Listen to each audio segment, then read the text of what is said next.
అవసరం. సో ఈ మధ్య కాలంలో ఎక్కువ patients morning stiffness or morning aches అంటే ఎర్లీ మార్నింగ్ కొంచెం బాడీ పెయిన్స్ ఎక్కువగా ఉంటున్నాయి అని ఎక్కువ కంప్లైంట్స్ అనేవి చేస్తున్నారు. సో ఈ మార్నింగ్ ఏక్స్ దీని మెయిన్ కాజ్ వచ్చేసి హోల్ నైట్ ఎక్కువ బాడీ అనేది ఎక్కువ మూమెంట్స్ చేయకపోవడం వల్ల జాయింట్స్లో స్టిఫ్నెస్ అనేది కొంచెం స్టిఫ్ అవ్వడము, జాయింట్స్కి బ్లడ్ సప్లై తగ్గడము, లేకపోతే heel pain, planter fascia tightness అవ్వడము, ఈ కండిషన్స్లో ఎర్లీ మార్నింగ్లో మనకు బాడీ పెయిన్స్ లాగా అనిపిస్తుంది.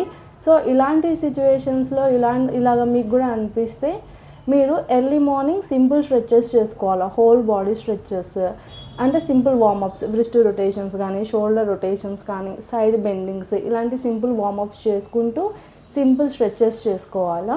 అండ్ ఈ మార్నింగ్ ఏక్స్లో ఎక్కువగా చూసేది హీల్ పెయిన్ అనమాట. హీల్ పెయిన్ ఎందుకు వస్తుందంటే ప్లాంటర్ ఫేషియా కండిషన్స్లో ఎక్కువగా హీల్ పెయిన్ అనేది వస్తుంది.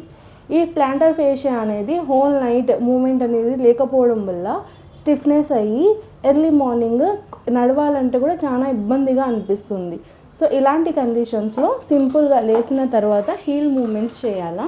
సింపుల్గా అండి, మీ లెగ్ని మీకు ఏ లెగ్ అయితే పెయిన్ఫుల్గా అనిపిస్తుందో ఆ లెగ్ అనదర్ లెగ్ మీద సపోర్ట్ తీసుకొని ఈ హ్యాండ్తో సింపుల్ ఈ విధంగా మీ హీల్ని ఈ విధంగా ప్లేస్ చేసి సింపుల్ మూమెంట్స్ అనేవి చేయాలన్నమాట.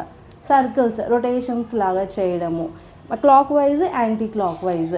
మళ్ళీ అనదర్ హ్యాండ్తో మీ లెగ్ ఫింగర్స్ హోల్డ్ చేయాలా, మీ వైపుకి స్ట్రెచ్ ఇవ్వాలా. ఇలా చేయడం వల్ల మీకు ఇక్కడ ప్లాంటర్ ఫేషియా ఏరియా అనేది స్ట్రెచ్ అయ్యి మీకు కొంచెం రిలీఫ్ ఉంటుంది. అండ్ సమ్వాట్ మీకు నడిచిన తర్వాత కూడా మళ్ళీ పెయిన్ రావడం అనేది ఉండదు. సో ఈ సింపుల్ టిప్స్ ఫాలో అయితే మీకు ఎర్లీ మార్నింగ్ స్టిఫ్నెస్, ఏక్స్ అవన్నీ తగ్గుతుంది. ఇంకా ఇలాంటి కండిషన్స్ ఏమైనా మీకు కావాలంటే మీరు కామెంట్ బిలో చేయండి.